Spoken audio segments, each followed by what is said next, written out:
Hello, everyone. Thank you for joining us on weekend Saturday.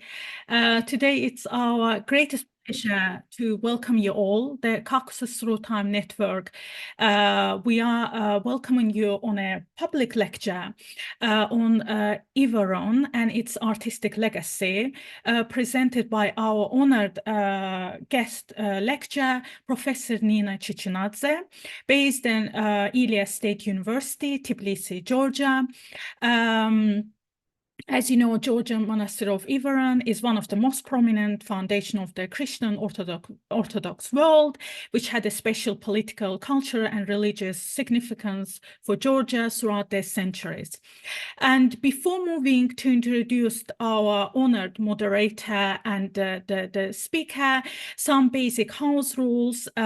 Please, as you know, everyone can use the Zoom, but in case, please mute yourself if you want to ask a question, either put in the chat box or raise your hand to ask your question yourself. And please note that the event will be recorded and made available on our YouTube channel. So I'm now going to move to present our moderator, Dr. Eka Dughashvili. Thank you. First of all, thank you very much accepting our invitation to moderate this event. Dr. Eka Dughashvili, Associate Professor, St. Andrew, the First Called University of the Patriarchate of Georgia, Senior Research Fellow in the Chichinadze Georgian National Center of Manuscripts. She's a Doctor of Philology, graduated from Tbilisi State University, Faculty of Classical Philology. She studied the connection between medieval Georgian translations of Byzantine hymnography and the Greek originals. She is the author of numerous publications and has been awarded numerous scholarships and research grants. And now I will pass the floor, Dr. Eka, to you to introduce our speaker and the rest of the event. Thank you. Thank you. Thank you very much. Good evening, our dear participants. Thank you for joining. First of all, I want to express my gratitude to the organizers of the event. It is a really great honor for me to present my friends and my colleagues, Professor Nino Chichinadze's presentation on a very interesting and important issue that belongs to the important field of Byzantine-Georgian cultural relations. The title of Nino's presentation is Iviron and its Artistic Legacy. Now, briefly about this presentation. As it's known from the numerous researches about Holy Mount Athos cultural heritage, the Georgian monastery of Iviron, the word Iviron transmitted from Greek word Iviron, which means in Georgian, and it means that this monastery was founded by Georgian monks, is one of the most prominent foundations of the Christian Orthodox world. Its history, people, and artistic heritage is the subject of numerous scholarly inquiries. The monastery played a significant role during the long history. It was founded in 1980s and influenced many aspects of cultural and political life of various countries, especially Georgia's history. The topic of Ms. Nina's presentation will be the reflection of its history and significance through lenses of artistic heritage. She will discuss liturgical arts, mostly icons and liturgical vessels, donated by a number of prominent historical figures, which elucidate the role played by the monastery in particular times. Ms. Nina also considered representations of the Georgian Athonite fathers and their meaning. Another important issue is a visual reflection of the cult of the icon of the Holy Virgin and Child, which named Portaitisa, which means the icon of gate or icon of doors, one of the main cult icon of the Holy Mount. This is briefly about the topic of the presentation. Now about our speaker, Ms. Nino Chichinadze, Professor Nino Chichinadze, is professor at the Faculty of Arts and Sciences of Ilia State University, Tbilisi, Georgia. She is a director of Medieval Studies Centers. Nina has graduated from the Tbilisi State Academy of Fine Arts. Her research focuses on the medieval Georgian and Byzantine art and visual culture. She is an author and co-author of several books, among them, very important, Icon, Art and Cult, published in Tbilisi, 2014, Medieval Georgian Icon Painting, published in Tbilisi, 2011, Greece Beyond Greece, as well, published in Tbilisi, 2008, Medieval Painting in Georgia, published in Athens in Greece, 2014, and she's a co-author with other researchers, and Georgian Christian Art, as well, published in Tbilisi, 2010. She's a co-author of this monography. She has published more than 50 papers. Nina participates in the international conferences, and she has great background in this field of research. Thank you very much. If you have any questions, please. If you have no questions, now let's the word to our speaker, Professor Nino Chichinadze. Hello, everyone. Thank you so much for your attention, for your interest, for your time. And it's really a pleasure to be with the Caucasus Network. This is the second time I have this wonderful possibility to share some of my views concerning diverse topics of medieval Georgian visual arts. So I will share my presentation. I will share screen. Here it is. Okay. Well, as already in her introductory speech, Eka stressed the importance of Iviron Monastery. This is the one of the well-known and famous, I would say, monastery. The first Georgian abbots of the monastery were prominent intellectuals, writers, so I skip the general introduction, not to repeat the same things. So the first Georgian abbots of the monastery, let me show the map first. So this is peninsular, where Mount Athos, and here on its east coast, here you see Iviron, which is second oldest monastery. And in the hierarchy of Iviron, it has the third place now. And let me offer some wonderful views of the monastery. It's next, it's straight to the shore of the had direct access to the sea, and it means that it has quite privileged position. Yeah, this is another view. And okay, let me start now. So the first Georgian abbots of the monastery were prominent intellectuals, writers, theologians, translators. They significantly advanced Georgian literature and scholarship. Their impact to the translation was so, from Greek to Georgian, theological literature basically, was so significant that scholars single out pre-Athonite and post-Athonite literary schools. One of the first Georgian abbots, Saint Euthemius, no, I don't have his image, unfortunately. He is referred in one of the manuscripts as New Chrysostomos, who illuminated Georgians by translating of books in acknowledgement of his merit and of his translation activity. The monastery of Iviron was a meeting place of various cultures and traditions and bridged Byzantine and Georgian religious culture and political life. The church art of the Athonite monastic foundation reflects its history and changes it has undergone over more than 1,000 years of his history. Before the examination of the monastery's artistic legacy, let's go back to the beginning, to the origins of the monastic house, maybe you know briefly the history, but let me remind the most important historical facts. The history of the foundation of the Athonite monastery of Georgians is linked with prominent historical figures, the Georgian ruling elite, the Byzantine imperial court, and religious circles both of Georgia and Byzantium.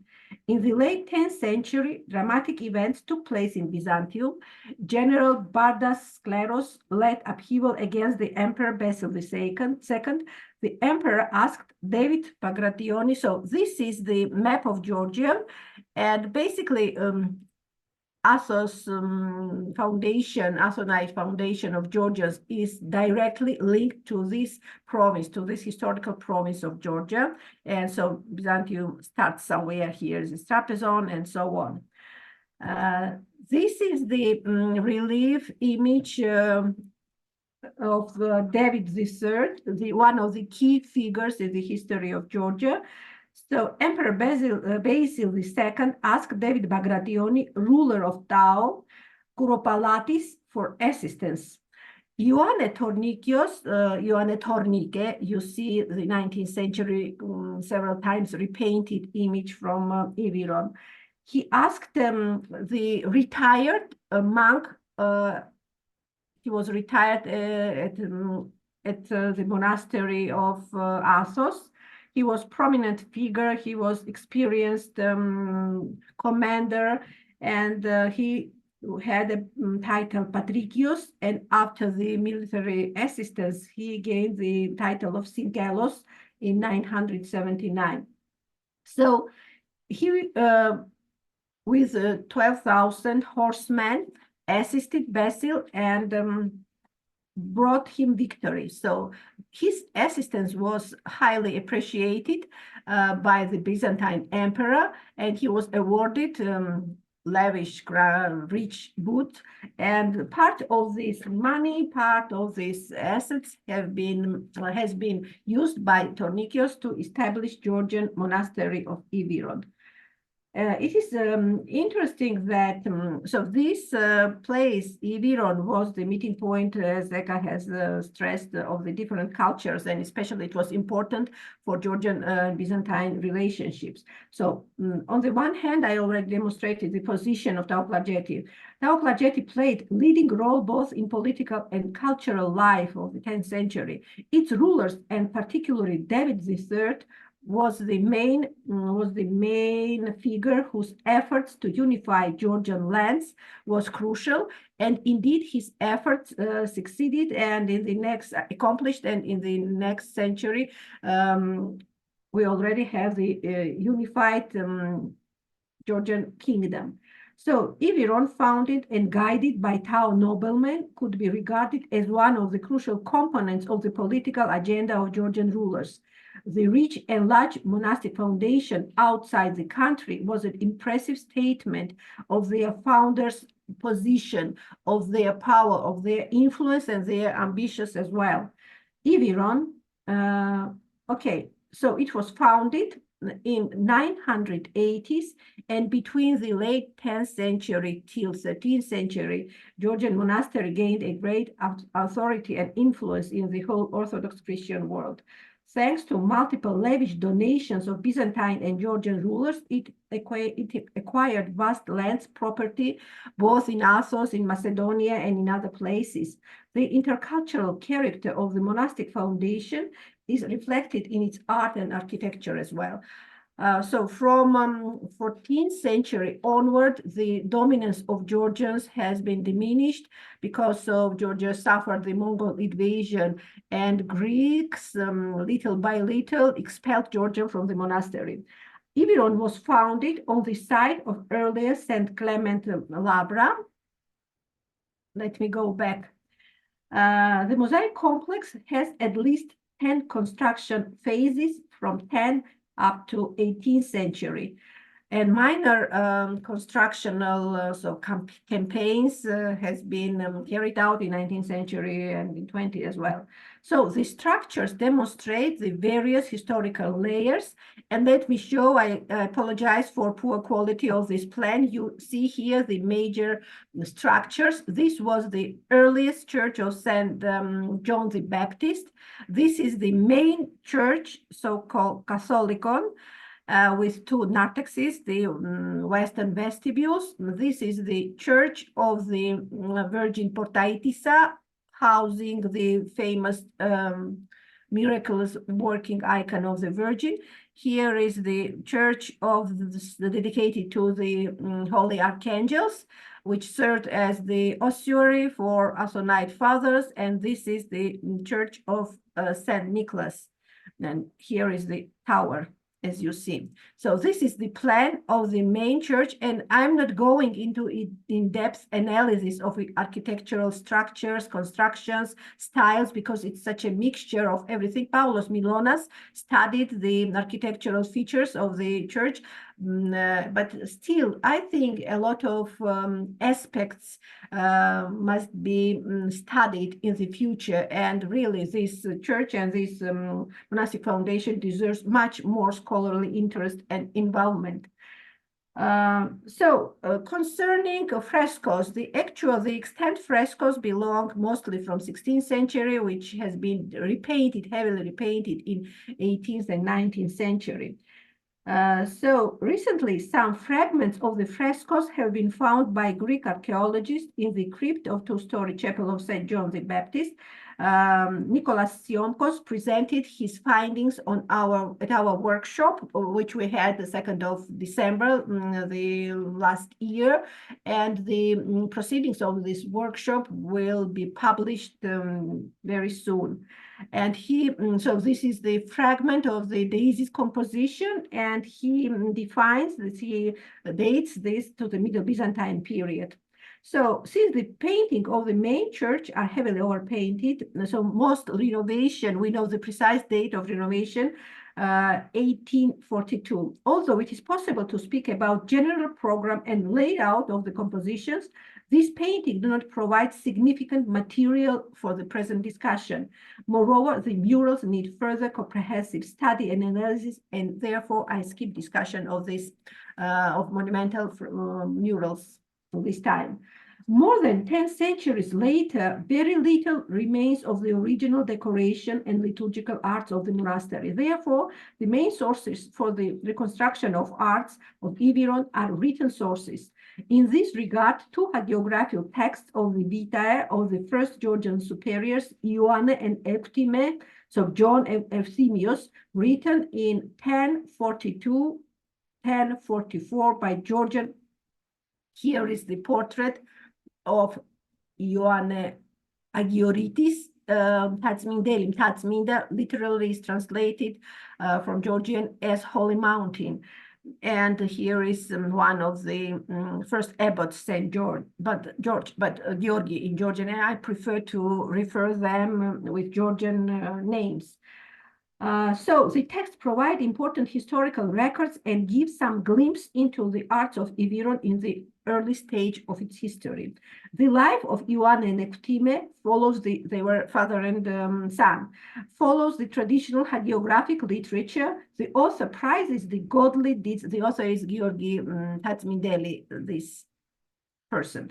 Okay, the text prizes the deeds of the Athonite fathers and stresses their impact made into religious life of their time.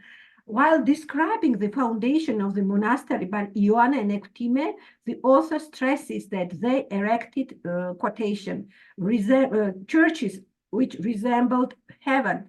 They filled them with books and illuminated them, the churches, with venerable icons. The end of the quotation. The life of Saint Ioanne and Euktime is silent about other decorations of church, but the life of another Georgian Athonite father, Saint George, this is the fresco of 13th century of Ahtala, now it's in Armenia, and while this is the portrait of the later period, heavily overpainted from Iviron. So the life of Georgi Tatmideli, written by Georgi the Lesser or Junior, it is translated as well as Junior, but more precise translation of his Georgian title is the Lesser. The life was written in 1066, 1068, between these dates. So the life provides important evidences concerning painting decoration of the main monastic church. Father Georgi started renovations of the church and added a side chapel or porch.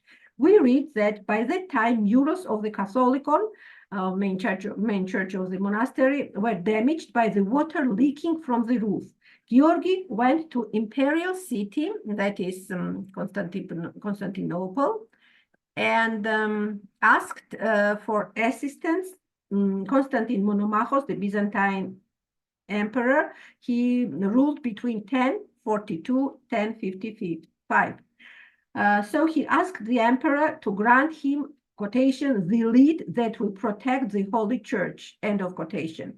The text says that Georgi received the necessary material from the Byzantine emperor, quotation, happily fulfilled his request, again, quotation, giving away lead from the imperial treasure by means of which Father Georgi covered the Holy Church, and you will see how beautiful and splendid it is, end of quotation.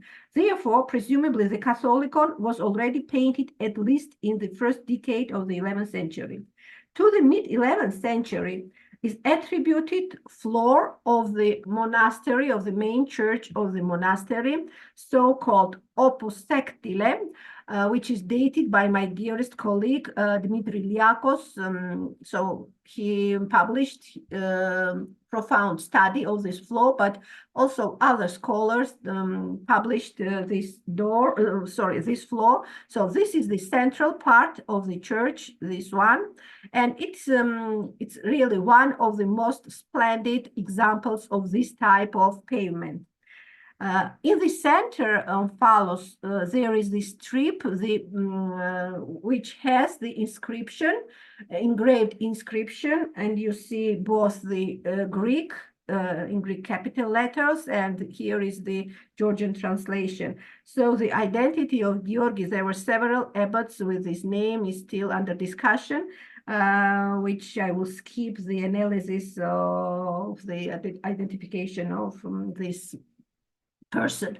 So the motif is, you see here the polychromic, refinedly composed pavement. It's really very impressive, both from aesthetic point of view and from technical mastery as well. So this is traditional motif for such kind of floor, so-called five-loaf motif. Generally, there are five. The central big circle is usually accompanied by four smaller circles, and usually by specialists, it's called five-loaf motif, referring to the miracle of multiplication of breads by of 5 loaves of bread and 2 fishes by Christ. So there's another approach, another reading of this motif, and it could be also connected with the 5 dome of Byzantine churches. So it's interesting that this floor, it's in, you see the I will offer now the fragment from the travels, so-called travels of 18th century Georgian bishop, traveler, cartographer, and really politician, diplomat as well. He visited Iviron in 18th century, and here is quotation. He's so charmed and so emotionally expresses impressions from this floor. What jeweler would have been able to arrange emeralds like the arrangement of jasper and jaspis color in floor of the church? The floor shows the ceremonial of the vigil like map indicating the moves of chess players, where to put the bread for blessing and the candlesticks, where the priest and deacon stay, and where the priest utter the isotheos. Isotheos is the first word of the hymn of Theotokos, so-called Akatistos hymn. The Synodicon, so this is the collection of the services established for donors of the monasteries, and there is really precious corpus of the text dated to 1074, and this quasi-legal document composed for commemoration of the individuals who make donations to the monastery or contributors to the monastery provide reliable information concerning monastic patronage.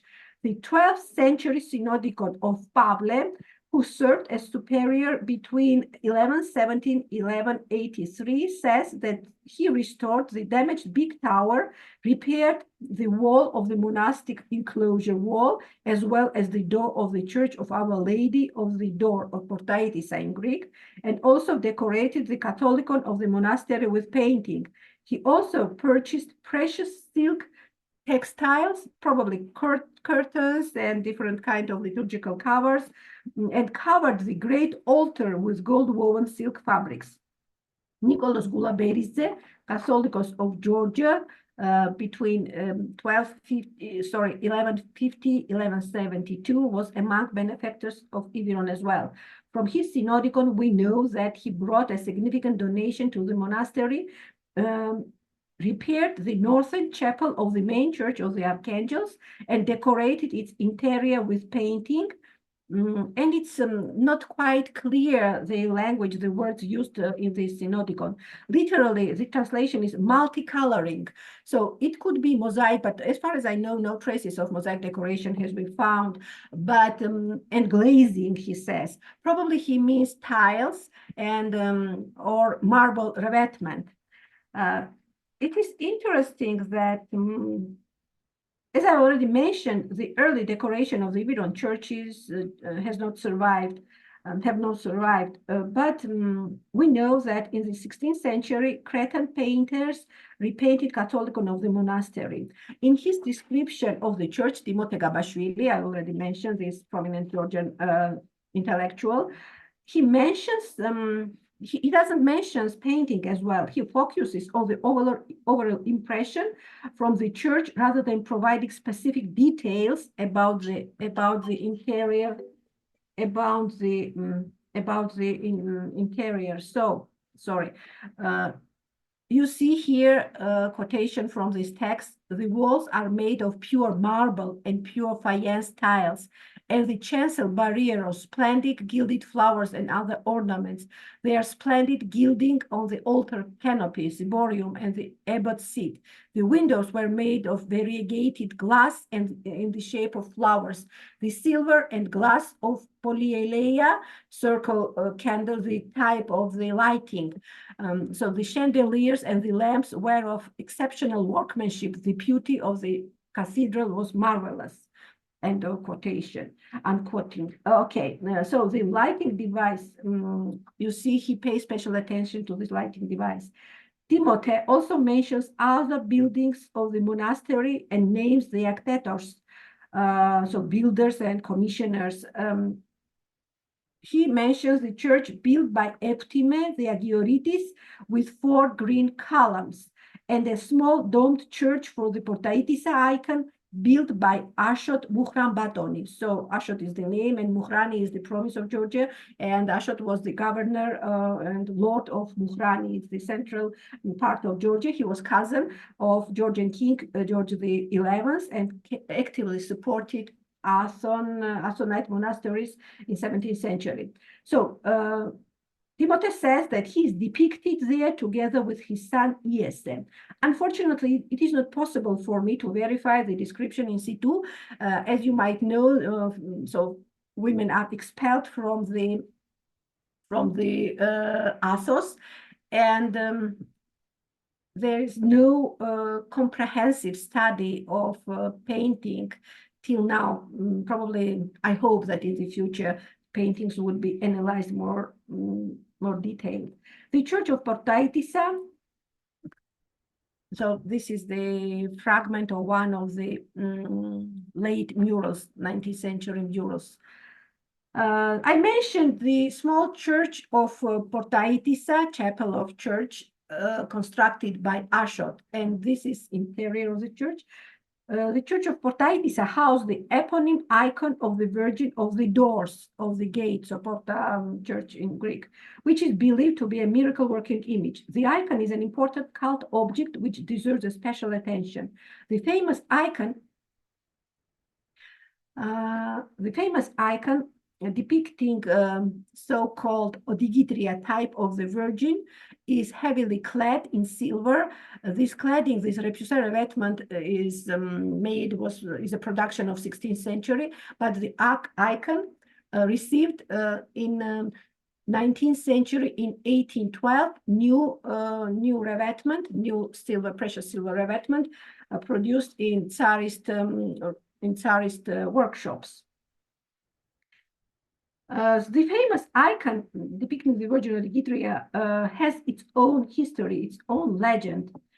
According to the legend, so the history goes back to the iconoclasm, and this is topos for narratives, for legends of miracle-working icons. According to this legend, a pious widow from Nicaea, in order to save the holy image from destruction, cast it into the sea, and you see illustration of this of the story. After many years, icon appeared in the 10th century at the shores of the Athos and was retrieved from water by Georgian monk named Gabriel. So you see these episodes. This is the painting of 19th century of Athos, and this is engraving of 18th century. So you see here Gabriel with the appropriate inscription of the Italian painter and designer Alessandro della Via.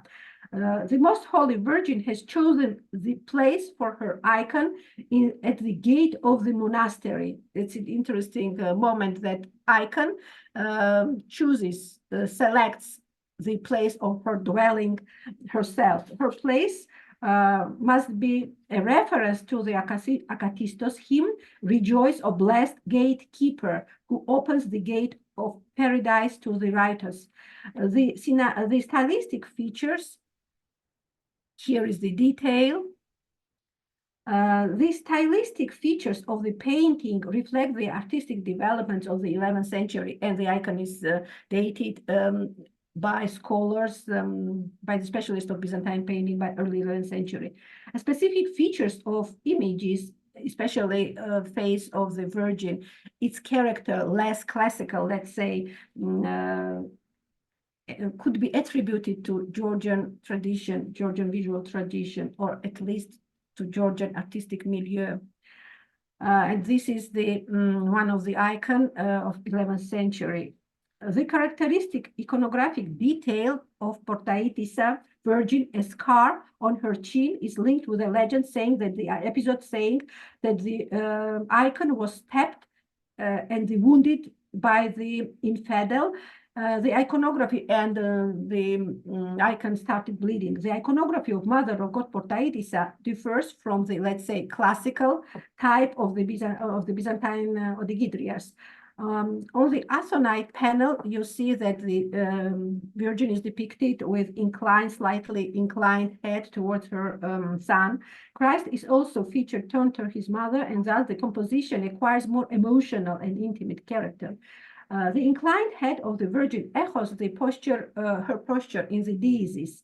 This detail stresses Mary's intercessory function. Although the painting is covered with repoussé revêtement and we can't see other iconographic details of the painted image, it could be assumed that the repoussé figure repeats the posture. Let me show you its poor quality. Sorry for poor quality of the images. So most probably the revêtement and the metal figure repeats the posture of the painted image. The earliest mentioning of the veneration of Portaitissa is in the life of Saints Ioanna and Euctimon Platsmindeli Agioritis. We read before entering of the church, Father Euphemius first, and then the entire brethren make genuflection and venerated the Holy Virgin who is on the gate. In the Synodicon of Pavle, abbot of the monastery, I already mentioned this Synodicon, established weekly veneration of Portaitissa with chants and prayers. there is some opinion between scholars. Presumably, no specific service was established before Pavle. Today, the icon has two precious, about silver revetment, I already told you, mentioned, and it is supplied with extended inscription. The metal revetment and inscription is analyzed and published several times by my colleague Zaza Chichinadze. And he analyzes the historical circumstances, the people, the whole circle of the Georgian noblemen from Samtskhe. This is the southwest part of Georgia, who were very actively involved in the sponsorship of Athos in 14th. So there's different layers, historical layers. You see here even the difference of materials. This is gilt silver, and on the frame you see gilt silver images inserted into the silver frame. So I skip the lengthy discussion, stylistic and technical features, which permitted Zaza to distinguish, single out different historical layers. So it is important that certain Ambrosi, who was envoy and who was raised in the family of Jagheli, who were Atabak's governors of Samtskhe. So he spent quite time at Assos, at Iviron. And so in the lengthy inscription, he prays for salvation of his soul and addresses the Virgin. And this is one of the procession with the holy icon. The cult of the icon is attested by numerous works of art in different media. The decoration of the 16th century book cover preserved in Iviron is one of them. The gilt silver repoussé book cover, it is actually a box. It becomes clear from the inscription. You see here the donor, the commissioner, bishop, Georgian bishop, he was Bishop Catholicos of Abkhazeti, western part of Georgia, between 1578 1660.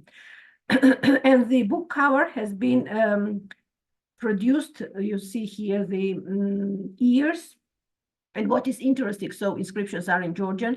It's quite complex composition. You see here the different compositions from Dodecaorton, from 12th grade feasts.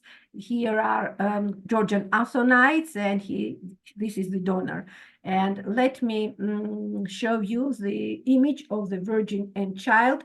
This is the image of Portaitisa. So the bookcase is decorated with both Christological scenes and single figures. On the bottom, we read, "The Mother of God of the Door, have mercy on Catholicos Ectime in both lives. Amen." Unfortunately, I could not show you the entire inscription. On the bottom strip of the case, it's here. There is a supplicatory inscription of Ectime, in which the Virgin Portaitisa, he asks Virgin Portaitisa for assistance and salvation. You see here the fragment. What we read is that he, Ectime, commissioned a silver repoussé cover of the sacred gospel and donated it to the great icon of the Virgin Portaitisa, so that she would intercede before our Lord for the remission of sins and for gaining the place on his right. That is the place of righteous, the place in paradise. It is interesting that he addresses not the Virgin, but her image, icon of the Virgin Portaitisa, and this inscription demonstrates the power, the importance of this cult object. The icon and liturgical icons and liturgical objects of the Iviron are mentioned in the hagiographic texts and in the travels of Dr Dughashvili. So these texts and these documents give us general idea about the wealth of the treasury of the monastery.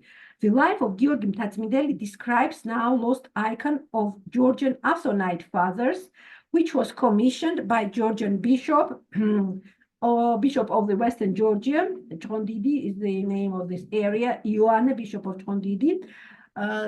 Ioane and his brother, they were in Constantinople when George Athonite died. And in this occasion, they they commissioned icon, and it is very interesting. The life describes in detail the composition, the subject of this icon. We read in the life that the icon depicted both Athonites. On both sides of the Virgin are Holy Fathers. One of the right side from the Virgin is Saint Eftime, Father Georgi on the left side.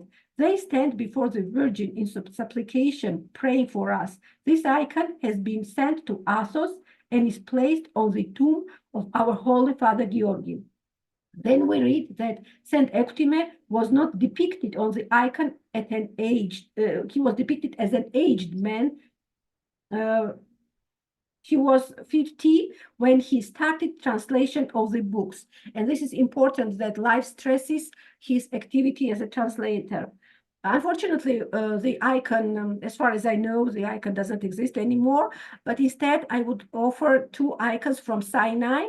And you see here the central image of the Virgin with Sinaitic monks. And this is the icon. They are dated by the 13th century, a little late. But it looks like that such kind of this type, with this iconography and function, it was quite traditional to depict icons in honor of deceased person. And it is interesting, you see here the Patriarch of Jerusalem who who died at Sinai. So maybe it gives some hints what the icon of Athonites looked like.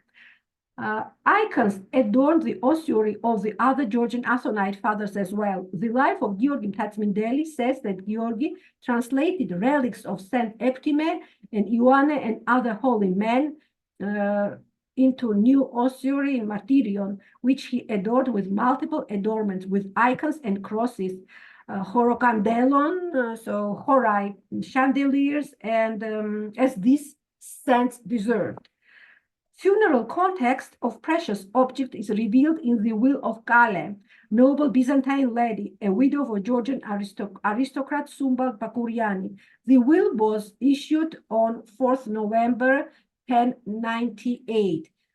She donated to Iviron 17 silver and 10 golden vessels, silver cross and candlesticks. She also gave to the monastery the icon of the Christ and the Virgin Blachernitisa, which with costly silver frames, which were intended to place on her husband's tomb. Numerous liturgical objects, in most cases donations of Georgian rulers and members of their families, are described by Timote Gabashvili. Timote provides account in his account decoration of the Church of Iviron during the celebration of Palm Sunday. So you see here quotation. The translation is from the book. The text is translated. Was translated by John Wilkinson and Viebanoidze. So the glorious cloth, the beautiful liturgical vessels, the enormous gospels abundantly encrusted with precious stones and jeweled chalice made in an Indian manner. And this is interesting. So probably it's kind of, he tries to define the decoration style. The church was decorated with curtains, seraphims and cherubs, and with gilded crosses and icons. A detailed report of the blessing of the water is of particular interest. We read that the icon of the Virgin Portaitisa was taken out and partook in the procession from the monastery to the sea. The procession with the icon of Portaitisa was accompanied by many. It's again, I follow the Timothe's narration. The icon was accompanied by many lamps and banners and large number of different lanterns. Timothe's he records various implements used in this ritual. He lists vessels, textiles, and books donated by Georgian kings and noblemen. A large vessel for holy water donated by King Leon, ruler of Kakheti, is Georgia. He reigned between 1580 and 1574, and he is depicted in the refectory of Philoteos together with his son and ear. Golden embroideries and liturgical veils presented by Ashotan Muhran Batoni and King Simeon. King Simeon reigned in 1557, 1600. Gospel books studied with precious stones given by the Russian Emperor Peter the Great, and another with enamel decoration given by Bakar, son of Vakhtang, who was the king of Kartli in 18th century, is also listed in his text. Among the donations of the Iviron must be also been mentioned 15th, 16th century rulers of Moldova, particularly Stephen III and Wallachian rulers, who actively supported Iviron and Assos in general. Their donations included embroideries, money, icons, textiles, and liturgical vessels. Let me show you one of most refined works, somehow connected to Wallachian ruler. And there is, so doors are decorated. You see, upper part is occupied by Virgin, and down you see the young boy. Here is Christ and elder man. And unfortunately, they are not inscribed, and there are two possible version of identification of these figures. According to one version, they are identified as Ashotan and his son Yese. I quoted Timothy. He mentions that they were depicted in Church of Portaitisa, and initially these doors were in Portaitisa Church. There is another reading of this, another version identifies them with Mihnea, second voivode of Wallachia, and his son Radu. So again, I didn't have possibility to examine icons, and there are two. So this is the problem of dating, and I could not make, let's say, the final verdict because I haven't studied this icon. The impressive monastic collection of icons also included numerous 16th century icons created by representatives of the Cretan school. Here is it, one of them, crucifixion icon, painted in 18th century. And this is another testimony of active support of Iviron by Wallachians. The same persons, so Mihnea and Radu are depicted in the panel together with the prior of Iviron of the monastery and Georgian painter Marcos. Significant collection of church embroidery possessed by the monastery is published by my colleague Eleni Vrachopoulou, and her article will be published in the volume I already mentioned, dedicated to the monasteries.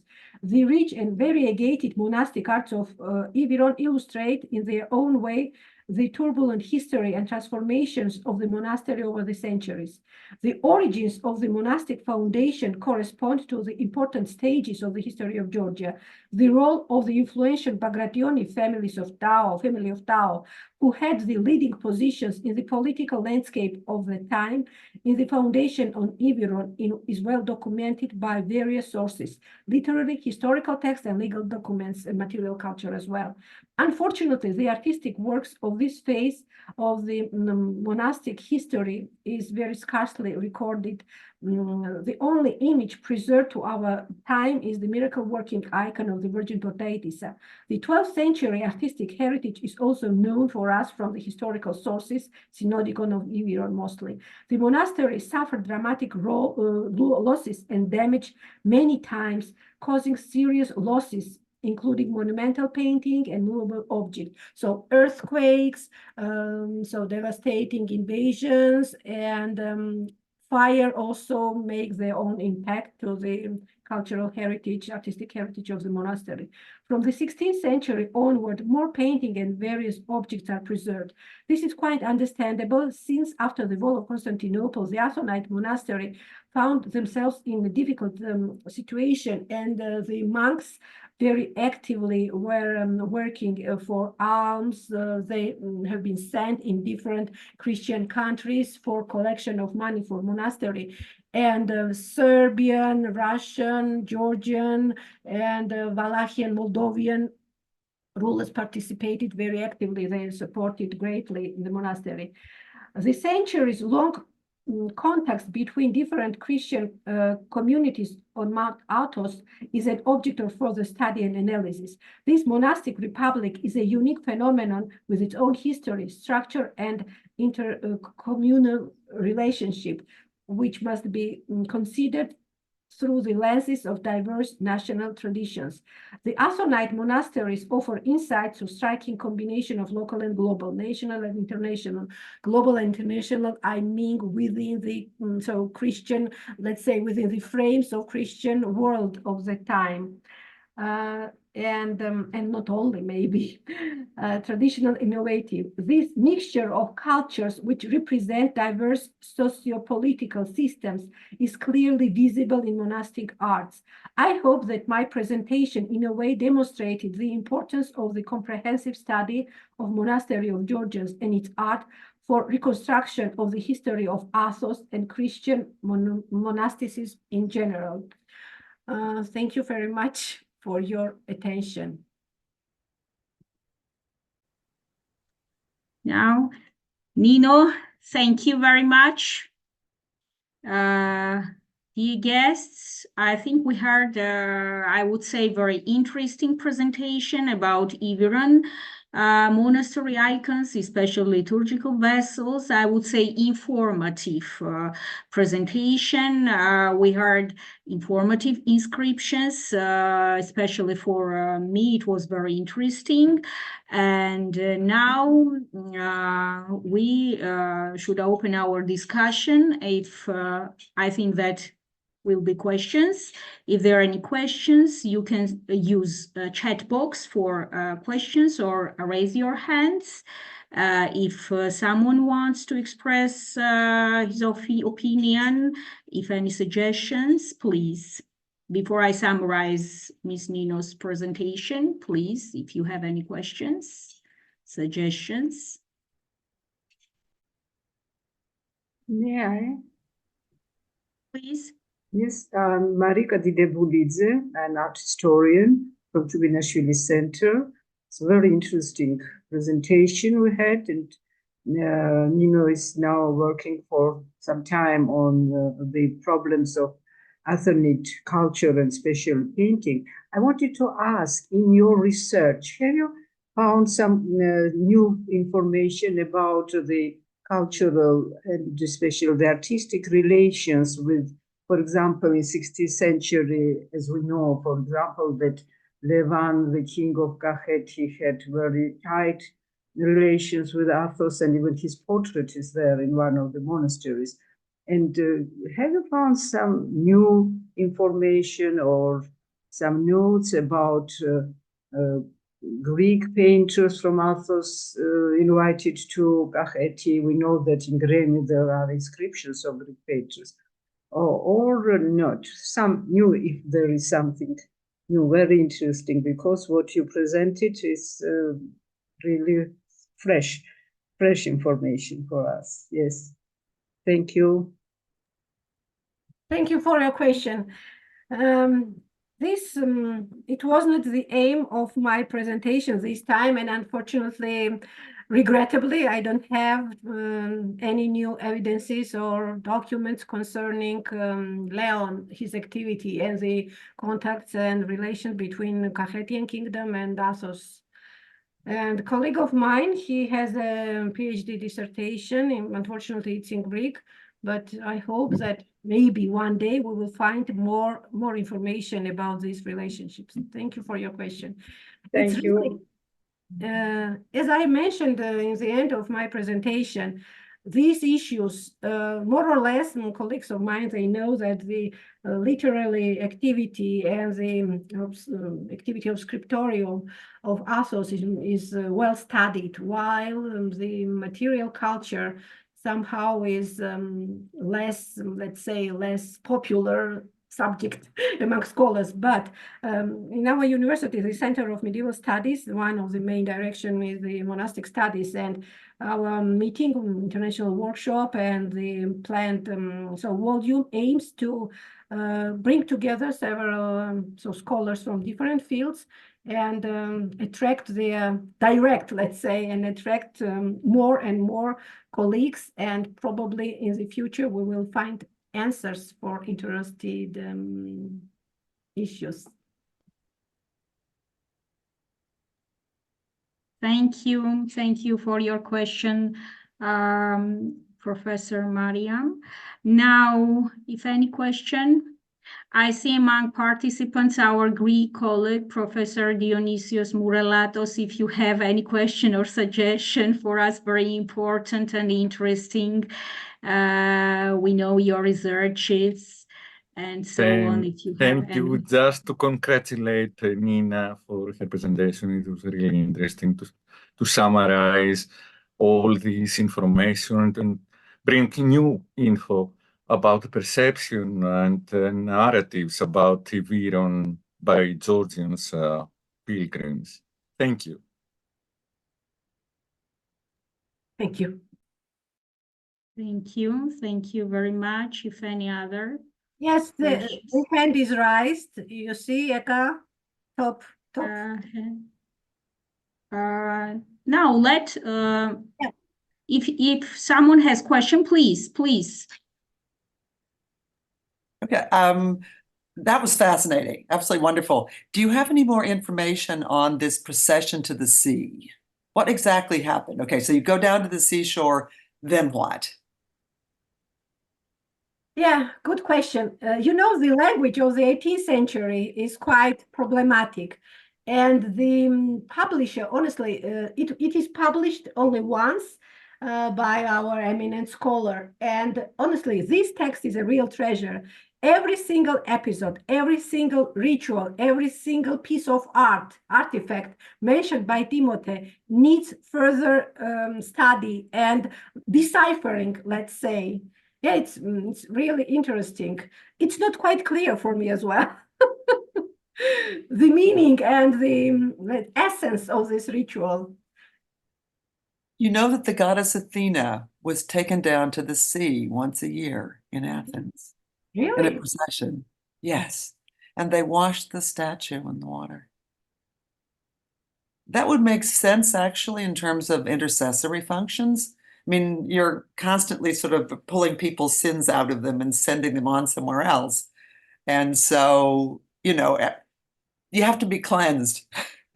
Yes, every once in a while, all that stuff needs to be sent off someplace harmless where it won't hurt anybody. Anyway, just a question. No. Yeah. It's really very important question.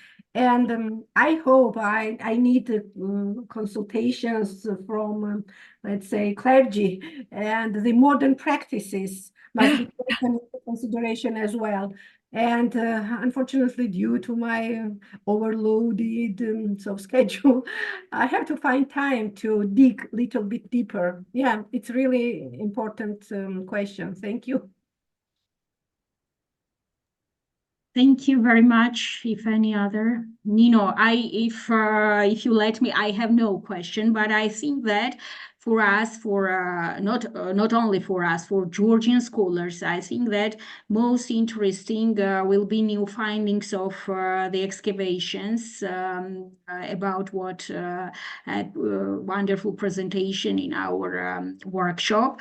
And I think for you, it will be very important and more informative information, news, if will be published report of this. We are going to publish. I will send you, not only you, our colleagues, I will send call, and we plan to publish the volume or the not only proceedings, volume dedicated to the Iviron. So I hope that something new and new beginning will start soon after the issue of this volume.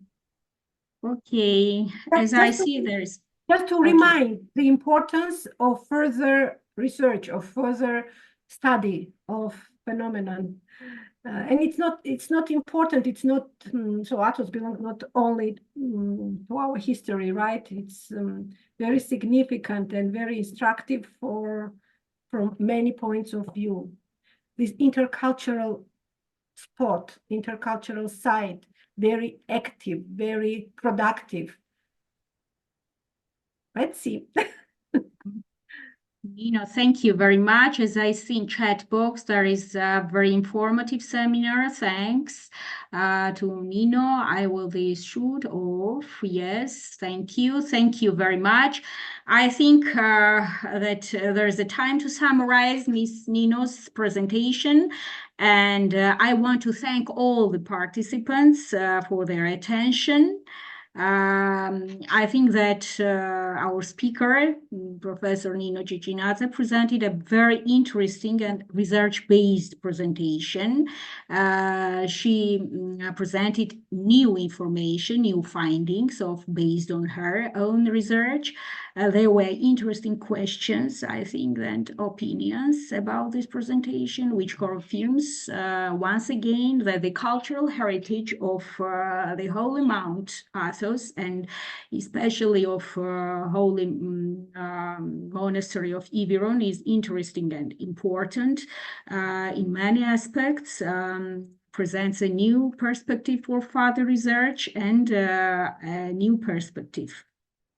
Because Iviron is a monastery founded on the holy mountain of Athos, along with the Great Lavra, first monastery, and the second place had Iviron monastery. And the cultural heritage of this monastery, manuscripts, liturgical vessels, inscriptions, and everything which is connected with the history of Iviron. I think that it's, and I think that colleagues are agreed,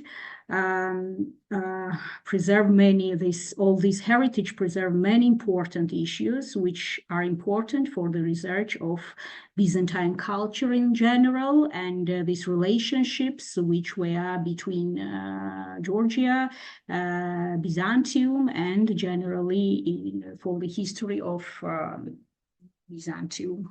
Thank you very much. Happy days, happy, I don't know what, weekend. Thank you very much. Thank you. I would like to thank all of you. First of all, Narmin, for your helpful assistance, for your kind interest, for your time. And okay, enjoy your weekend. Thank you. Thank you so much, Professor Nina and Dr. Eka. Thank you so much for moderating this fascinating seminar, fascinating event, and many more collaborations together in the future. And enjoy everyone your weekend. Thank you very much, and see you soon.